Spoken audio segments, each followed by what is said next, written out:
तो नमस्कार दोस्तों, स्वागत है आप सभी का जॉब गाइस चैनल में फिर से। तो आज के इस वीडियो में हम ह्यूमन नर्वस सिस्टम के ऊपर कुछ इंपॉर्टेंट एमसीक्यूज देखने वाले, साथ ही साथ उस सारे एमसीक्यू की डिटेल एक्सप्लेनेशन करेंगे दोस्तों। एंड ह्यूमन नर्वस सिस्टम के हम टोटल 50 एमसीक्यू की प्रैक्टिस करेंगे, ठीक है। टोटल 50 एमसीक्यूज आपको मैं दिखाने वाला हूँ, एक एक क्वेश्चन की डीपली एक्सप्लेनेशन के साथ। एंड आपका नर्वस सिस्टम पूरे अच्छे से गाइज कंप्लीट हो जाएगा। एग्जाम में किसी भी प्रकार के क्वेश्चन आती है तो आप डेफिनेटली कर करके आओगे गाइज, ओके। वीडियो को जरूर लाइक कर दीजिएगा एंड आपने अभी तक सब्सक्राइब नहीं किया तो प्लीज़ सब्सक्राइब कर दीजिएगा। चलिए स्टार्ट करते हैं आज का हमारा वीडियो। तो ह्यूमन नर्वस सिस्टम जो होती है दोस्तों, ये बात किया जाए तो ये हमारे जैसे कि देख सकते हैं दो पार्ट में बटी हुई होती है। एक पार्ट को दोस्तों हम सेंट्रल नर्वस सिस्टम यानी कि सीएनएस कहते हैं एंड दूसरे पार्ट को हम पेरिफेरल नर्वस सिस्टम कहते हैं। तो सेंट्रल नर्वस सिस्टम के अंदर दो पार्ट आता है दोस्तों, एक होती है ब्रेन, एक होती है स्पाइनल कॉर्ड, ठीक है। तो ब्रेन आप समझते हैं अच्छे प्रकार से, फिगर से देख करके समझ सकते हैं एंड स्पाइनल कॉर्ड भी आप यहाँ पे समझ सकते हैं, ओके। तो सेंट्रल नर्वस सिस्टम के अंदर दो पार्ट होता है एंड पेरिफेरल नर्वस सिस्टम के अंदर सिर्फ और सिर्फ हमें नर्व्स देखने को मिलती है। यही नर्व्स बॉडी के हर एक पार्ट में जुड़ा हुआ रहता है, जिससे इलेक्ट्रिकल इंपल्स ट्रांसफर्ड होते हैं, ठीक है। तो ये छोटा सा ओवरव्यू है ह्यूमन नर्वस सिस्टम के। तो चलिए दोस्तों स्टार्ट करते हैं एमसीक्यूज ऑन नर्वस सिस्टम। तो पहला सवाल आपके स्क्रीन पे है, क्वेश्चन नंबर 1।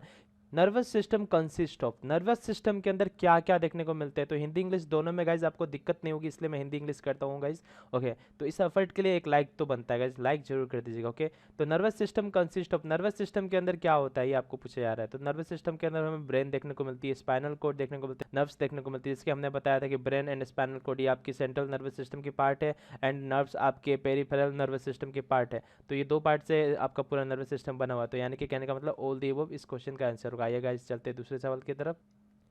तो दूसरा सवाल आपके स्क्रीन पे है, which of the following statement is correct about cerebellum. Cerebellum के अनुसार यहाँ पे दिए गए सारे यहाँ पे कमेंट दिए गए गाइस, यानी कि स्टेटमेंट दिए गए। आपको बताना है कि ये दिए गए सारे चीज़ में से कौन सा ऐसा पार्ट है जो कि करेक्ट बताया गया है सेरेबेलम के बारे में। तो पहला स्टेटमेंट यहाँ पे दिया गया है, it regulate the muscular movement for locomotion. Locomotion के लिए ये मस्कुलर मूवमेंट प्रोवाइड कराता है। जी हाँ गाइज, ये बिल्कुल सही बात है। एंड दूसरा बात देखा जाए, it is a part of a brain. जी हाँ बिल्कुल सही बात है, ये ब्रेन की एक पार्ट है। तो सेरेबेलम क्या होती है दोस्तों, लार्ज मासेस होते हैं इसके अंदर। थर्ड क्वेश्चन की तरफ गाइज बढ़ते हैं यहाँ पे, which nerves are attach to the brain and emerges from the skill. आपको स्कल आपको पूछा गया यहाँ पे, ठीक है।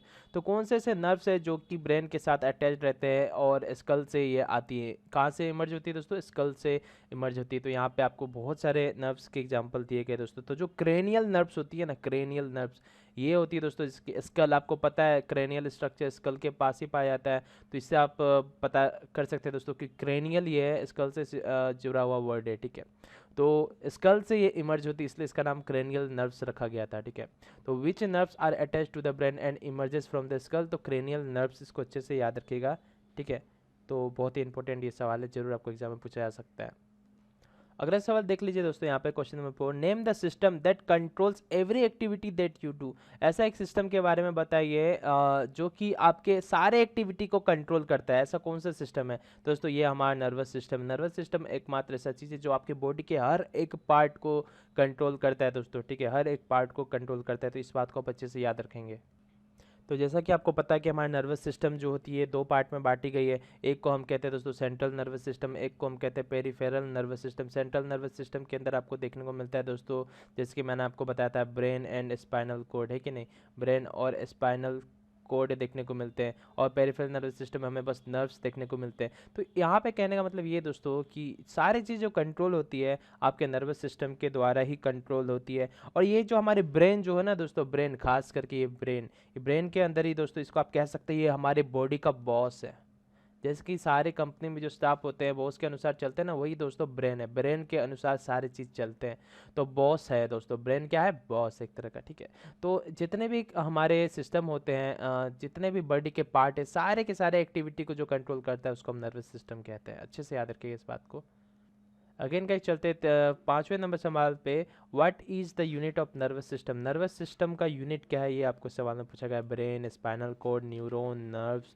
तो दोस्तों जो यहाँ पे बहुत ही आसान सा सवाल है, आपने बचपन में भी बायोलॉजी के क्लासेस में ये सवाल जरूर देखा होगा एंड आपने इसको बहुत ही अच्छे से गाइस रट लिया होगा या फिर याद कर लिया होगा अच्छे से, मेरे को पता है। तो जो नर्वस सिस्टम की यूनिट है उसको हम न्यूरॉन्स कहते हैं दोस्तों, ठीक है। तो न्यूरॉन्स अच्छे से याद रखिएगा। The unit which make up and which make up the nervous system are called nerve cell, ठीक है। यानी कि कहने का मतलब ये दोस्तों, ऐसा यूनिट जो कि नर्वस सिस्टम को बनाता है उसको हम क्या कहते हैं दोस्तों, नर्व सेल कहते हैं। ठीक है, नर्व सेल। और यही नर्व सेल को दोस्तों क्या कहा जाता है, न्यूरॉन्स कहा जाता है।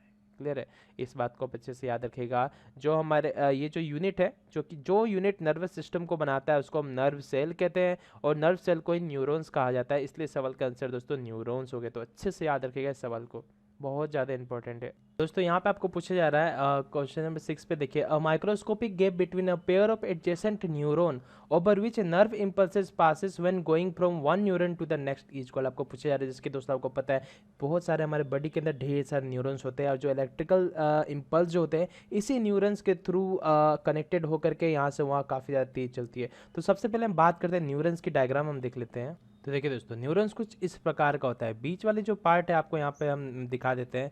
बीच वाली पार्ट आपको पता है ये न्यूक्लियस है। ठीक है, न्यूक्लियस है। और ये बात किया जाएगा इस दोस्तों, तो इसको एक्सोन कहा जाता है। ये जो गैप हुई, ये जो गैप रहती है इन दोनों के बीच, इसको एक्सोन कहा जाता है। ठीक है, तो ये एक्सोन हो गया। और यही अगर जो हम बात करें गाइस, तो ये नर्व की एंडिंग है। इस साइड वाली हमारे क्या होगा, नर्व की एंडिंग है। ठीक है, नर्व एंडिंग, नर्व की एंडिंग हो गई आपकी। और ये जो बाजू में जो आपको ये रूट तरह का जो स्ट्रक्चर दिख रहा है, इसको हम डेंड्राइट कहते हैं, डेंड्राइट। ठीक है, तो ये है दोस्तों। और ये जो आपको बॉडी दिखाई दे रही है, ये गैप, ये आपकी क्या होती है, सेल बॉडी, सेल बॉडी। तो इस प्रकार का दोस्तों आपकी न्यूरॉन्स कुछ इस प्रकार के होते हैं। तो अगर जो हम बात करें दोस्तों कि किस साइनेप्सिस किसको कहते हैं, तो जो जहाँ पे दो न्यूरॉन्स आकर के कनेक्ट होते हैं ना, उस पार्टिकुलर पॉइंट को हम दोस्तों साइनेप्सिस कहते हैं। जैसे कि ये एक न्यूरॉन हो गया। अब देखने वाली बात है कि किस प्रकार से आपको हम दिखाएं कि साइनेप्सिस किस प्रकार से होती है। तो ये आपको यहाँ पे एक न्यूरॉन देखने को मिल गया। ठीक है, तो यही जो दोस्तों यहाँ पे नर्व एंडिंग जो आपको दिखाई दे रहा है, मान लो कि यहाँ पे एक और न्यूक्लियस है। ठीक है, मैं आपको स्ट्रक्चर बना के दिखा देता हूँ। यस, कुछ इस प्रकार से स्ट्रक्चर है। यहाँ पे एक और न्यूरॉन है, ये न्यूक्लियस है। ठीक है, ये इसकी रूटें हैं। तो यहाँ पे मान लो कि ये रूट आकर के अटैच्ड हो गया। ठीक है, और ये वाली रूट आकर के यहाँ पे यानी कि डेंड्राइट अटैच्ड हो गई। तो ये जो दोस्तों जो ज्वाइनिंग हो रही है ना, ये जो ज्वाइनिंग हो रही है, इस पार्टिकुलर पार्ट पे एक छोटी सी गैप देखने को मिलती है। इसी पार्ट को दोस्तों क्या कहा जाता है, ये जो पार्ट देख रहे हो ना, ये मैं कंप्लीट कर देता हूँ डायग्राम को। ठीक है, नहीं तो आप बोलोगे ये क्या बना दियो sir. And this is the nerve ending. ठीक है, ये नर्व एंडिंग हो गए। ये आपके क्या हो गए, ये आपके दूसरे न्यूरॉन्स हो गए। तो ये जो पार्टिकुलर पॉइंट है ना, देखिए ये जो पार्टिकुलर पॉइंट जो आपको दिखाई दे रही है, पॉइंट जहाँ पे ये आकर के जुड़ रही है, इस गैप को दोस्तों क्या कहा जाता है, इसी गैप को हम क्या कहते हैं, इसी गैप को हम कहते हैं दोस्तों साइनेप्सिस। ठीक है, साइनेप्स। तो उम्मीद है आपको ये समझ में आ गया होगा। तो थोड़ा सा टाइम लगा क्योंकि आपको फिगर बता करके बताना पड़ा हमें, तो कोई दिक्कत नहीं है, बस आपको समझने में आना चाहिए। मेहनत आपके लिए करते रहेंगे। तो यहाँ पे क्वेश्चन नंबर 6 का आंसर के बारे में बात करते हैं। माइक्रोस्कोपिक गैप, इतनी छोटी ये गैप होती है ना कि आप सोच लो, माइक्रोस्कोपिक गैप होती है between a pair of adjacent neuron, दो न्यूरॉन के बीच के गैप को, जहाँ से जितने सारे नर्व के इम्पल्स होते हैं सारे यहीं से पास होते हैं, एक न्यूरॉन से दूसरे न्यूरॉन में इसी प्रकार से electrical signal, electrical impulse transfer होते हैं गाइस, समझ गए। तो इसी प्रकार से इलेक्ट्रिकल सिग्नल कुछ भी रेस्पॉन्स हो, इसी प्रकार से ट्रांसफर होकर के अपने बॉडी के हर एक पार्ट में चला जाता है इसी प्रकार से। ठीक है, तो ये है दोस्तों, इस प्रकार से नर्व सेल हमारी काम करती है, इस प्रकार से न्यूरॉन्स काम करते हैं। ठीक है, तो इसके बीच के गैप को क्या कहा जाता है, साइनेप्स कहा जाता है। इस बात को आप अच्छे से याद रखिएगा। ओके, क्लियर है। चलिए बढ़ते हैं नेक्स्ट क्वेश्चन के। आइए दोस्तों अगला सवाल देख लेते हैं। In our body involuntary actions are controlled by. ठीक है, आपको इस सवाल में पूछा गया दोस्तों कि हमारे बॉडी में इनवॉलेंट्री एक्शन जो रहते हैं वो कहाँ से कंट्रोल होते हैं। तो काफ़ी ज़्यादा इंपॉर्टेंट सवाल है दोस्तों ये आपके लिए। ठीक है, तो सबसे पहली बात करें दोस्तों, ये हमारी जो मेडुला होती है ना, मेडुला, वहाँ से सारे चीज़ कंट्रोल होते हैं। तो यानी कि आंसर तो आप जान गए, लेकिन मेडुला का कौन सा पार्ट दोस्तों, हिंड ब्रेन के पास वाला। ठीक है, मेडुला इन हिंड ब्रेन, यानी कि इसी को दोस्तों क्या कहा जाता है, मेडुला ओब्लोंगेटा। ठीक है, तो इस बात को अच्छे से याद रखें, हम मेडुला ओब्लोंगेटा कहते हैं। ठीक है, यही पार्ट है दोस्तों जो हमारे बॉडी में सारे इनवॉलेंट्री एक्शंस कंट्रोल होते हैं। तो इनवॉलेंट्री एक्शन का मतलब आप दोस्तों समझते हो, इनवॉलेंट्री एक्शन का मतलब वो होता है जो कि हमारे मेडुला कंट्रोल करती है। तो मेडुला क्या करती है, इनवॉलेंट्री सारे एक्शन को कंट्रोल करती है, हिंड ब्रेन के पास वाले।